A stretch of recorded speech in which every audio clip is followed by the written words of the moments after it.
When we think about a real estate counter offer, we naturally think about a price change, but it's so much more than that. We're talking about that next.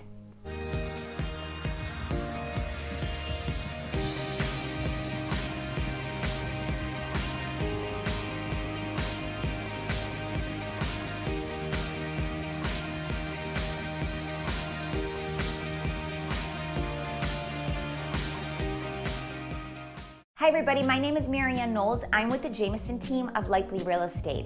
I'm a licensed real estate agent in beautiful Tampa Bay. So let's talk about counter offers. They're so great, and the reason why they are so great is because anything can change on a counter offer. So let's talk about that. When a buyer makes an offer, the buyer's agent will submit that offer to the listing agent, and the listing agent will then present that offer to the seller. The seller can either accept it, reject it, or counter.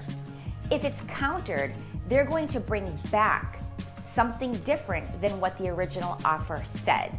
And it could be basically anything. As they always say, everything is up for negotiation, and that is what mostly happens in a counter offer. So today we're going to talk about the many things that you can see differently when a counter offer is presented to you. Number one is a change in price. This is what we always think of. A seller could change the price in the counter offer, but a buyer could counter that counter offer. And it could be up for negotiation until all parties have reached an agreement on the price. Number two could be a counter on your escrow deposit. Again, that's your earnest money deposit.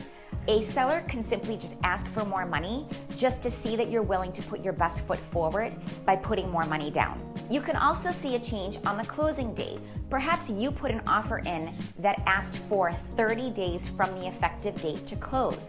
Well, maybe the seller has a situation where they need more time to move. So they could counter back and extend that closing date to maybe 45 or 60 days from your original offer. Number four is the inspection period. Now, Florida state law gives the buyer 15 days from the effective date to do their due diligence on the home. This basically means that they could do anything that they want to make sure that the home is okay. They could do a home inspection, a mold inspection, a pest inspection. The list can go on and on.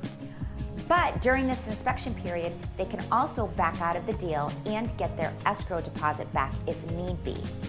So a seller may counter and cut those days down to maybe a 10-day inspection or a 7-day inspection, knowing that the likelihood will be less if the inspection period is shorter. You may also see an alteration to the title company or the company that's holding the escrow deposit. Sometimes a seller may just choose a different company than what you originally put in the offer. In one of my most recent transactions, the seller decided to change the company simply because it was closer to where they lived. Something else that you may see countered on the offer is a home warranty. Now, a buyer, when they submit the offer, will either check off that yes, they want one, or no, that they don't want a home warranty. And basically what it is they're asking the seller to pay for the warranty, which could be anywhere between $500 and up, depending on the size of the home and the company that they will be using. The seller may just counter and decide that they don't want to pay that $500. The way that it works is that the home warranty will give the buyer a warranty on all running systems in the home for the first year that they own it. The buyer will then pay the service call fees from that point on when something should happen in the home. The seller is just responsible for paying that initial amount, but they just may counter and say that they don't want to pay it. And you could counter that counter if you wanted to. I do want to add something that's very important. If you're going to be submitting an offer, your agent should really know a lot about the seller's situation. The more they know, the better. Sometimes having a strong offer will not even get you a counter, and it will just get you an accepted offer. For example, if your agent knows already that the seller needs to move quickly because of a work transfer, then you wouldn't put in a closing date at 30 days. It could be much quicker, and that could be enticing for the seller. So it's always really important for your agent to know the seller's situation, because it just may help you get your foot in the door. These are all just some examples of many of how an offer can be countered. Again, it's all up for negotiation every step of the way. So that's it for today's FYI Friday, everybody. If you have any specific questions about counter offers, please reach out to me. I'm always happy to help. We'll see you next Friday for another FYI Friday. Take care.